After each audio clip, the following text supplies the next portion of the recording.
Nigeria should know one thing. The Igbos are covenant people. We migrate from Israelites. No matter whatever you do to us, you can't finish us and you can't defeat us. You understand? So, if they don't remember anything during the war, then try to wipe all of us away, but they couldn't. And after the war, no matter amount you have... A man from the eastern part of this country who mean well for his life and that of his children and generation will tell you that Nigeria is safe of a place to live. No place is safe in Nigeria. If you go to the northeast, the issue of Boko Haram. If you go to the west, herdsmen vandalizing, rampaging, killing, raping our mothers, our sisters. Our bushes are not safe. The prices of goods and commodity has skyrocketed to high heavens. So Biafra is the way forward. That's sure. The Biafra has been declared, and you will see they are following it up. It is better for the country. Pounds. Look at that 20 pounds. Go to Lagos now. The whole skyscraper there, whatever is a fine something in Lagos, Igbo is there. You go to Abuja, dissenting. You come to Port Harcourt, dissenting. You go outside the country, dissenting. So when you are dealing with a covenant person, you must be careful, because one day God will take revenge. Okay? What they are doing is to oppress Igbos, but they cannot. They cannot oppress Igbos. In fact, that is the best, because our president... Because we Igbo have already seen this before now. You understand me? That's why no time that to support Tinubu to rule, because we know that he cannot rule very well.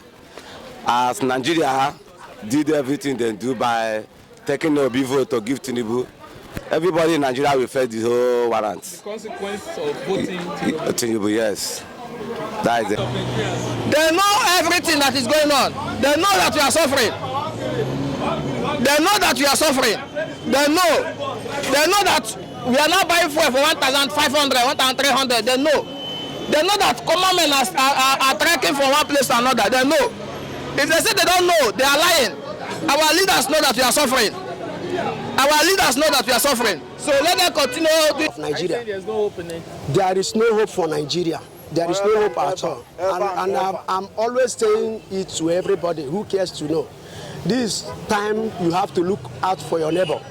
You understand? There are people who are in turmoil, who really need help.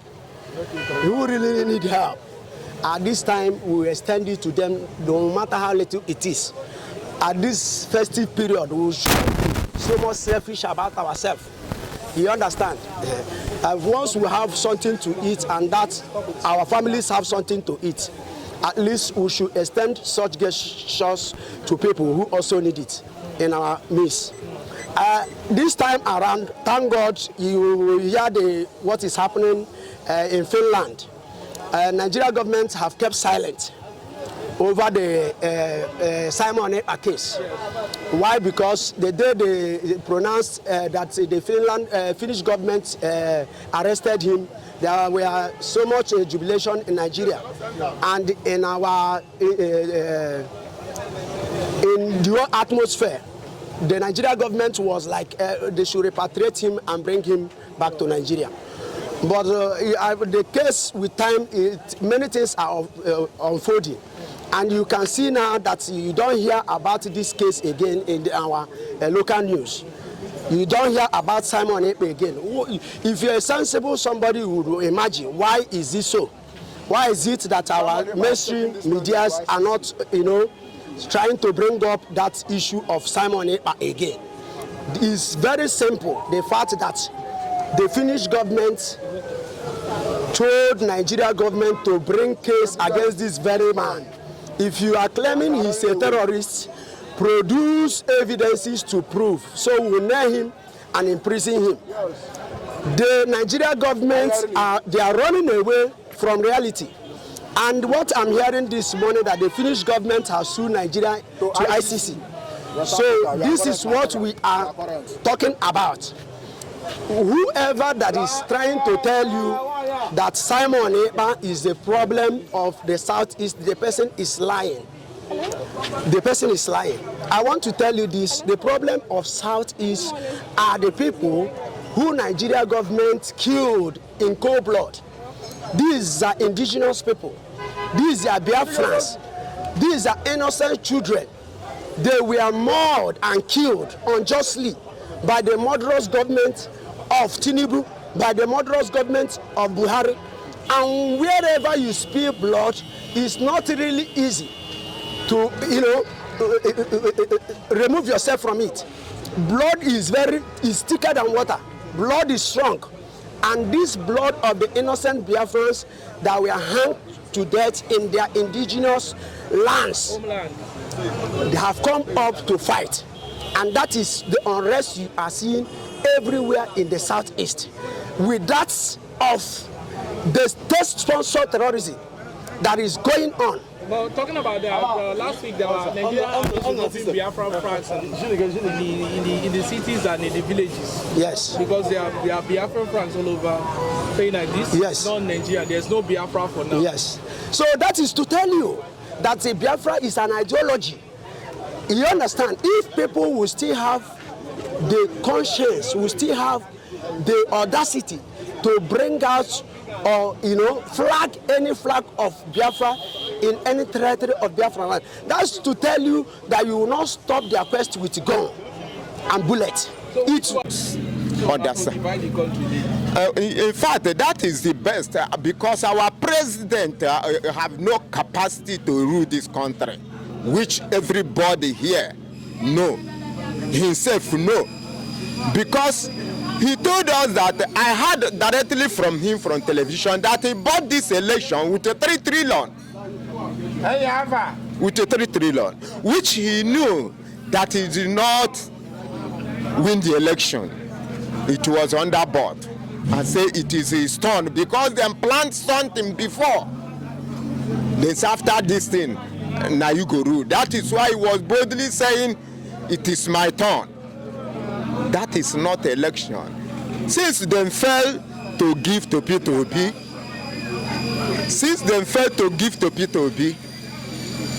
everybody must suffer it. Now, outside is crying, Yoruba is crying, the Igbos are crying, but our crying have a limit. You understand? So, our president has no shame. His governors have no shame. The ministers have no shame. Therefore, all of them have disappointed this entire country. They have no capacity, ability in everything to rule this nation. For that reason, they should drop. They should resign. Together, understand? Nigerian government should understand the meaning of autopilot and the IPOB. Understand? You know good where in Yash mess, they can't knock head. Understand now? So they should separate IPOB from Simon Ekpa, number one. Then, if you're Simon Ekpa now, because Simon is not an IPOB. Understand me? It's not an IPOB. So if anything crisis happening in the Southeast, they send us Simon Ekpa. Then if they want to invite him or arrest him to find out what is going on, it's a welcome development. It's part of it. So they should bring him back. No, if really is the one, understand me. Because that's my concern. It's not an IPOB. IPOB is not causing crisis. Understand? IPOB activities is pause. Because our leader of indigenous people now, is under enemy camp.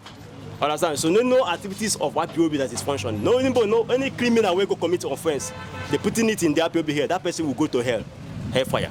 Because IPOB it's a peaceful organization. Understand me? We don't hot fly. So Simon Ekpa, they want to invite him or they want to arrest him. They should go ahead. But number one, before you go arrest Simon Ekpa, have you ever seen Simon Ekpa with a gun? We're in there to cause the crisis. How can someone there for fair land cause crisis in Nigeria? Does it make sense? The Nigerian intelligence, what their work, what is their duties? What if you are funding something? You know, organ funding is not made person. You want person to be arrested. If not, if you commit crisis, then if they find they hold your father or your mother. It doesn't done that way. Understand me?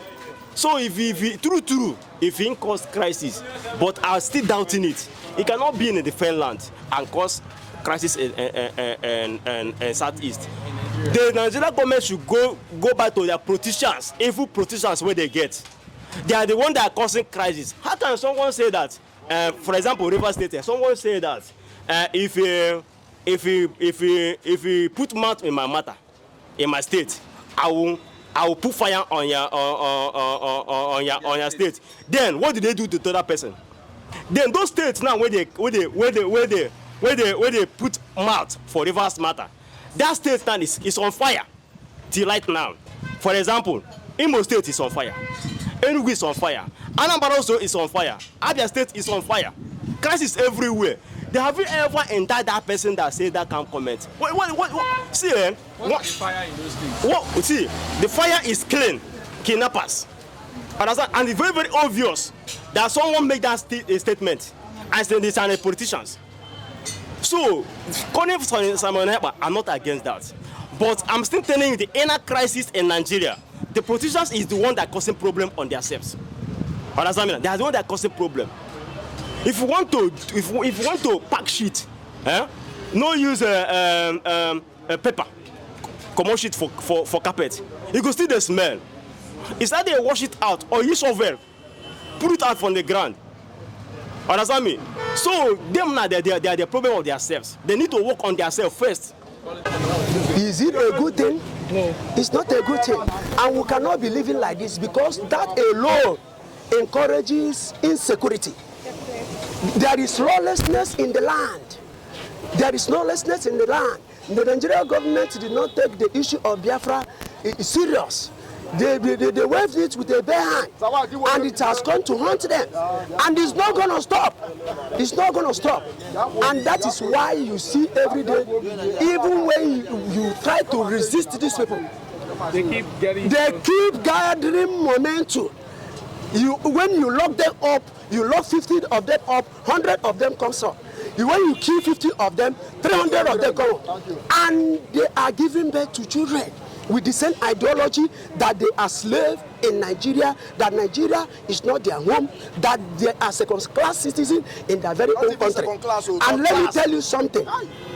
No, a man from the eastern part of this country who mean well for his life and that of his children and generation will tell you that Nigeria is a home, safe of a place to live.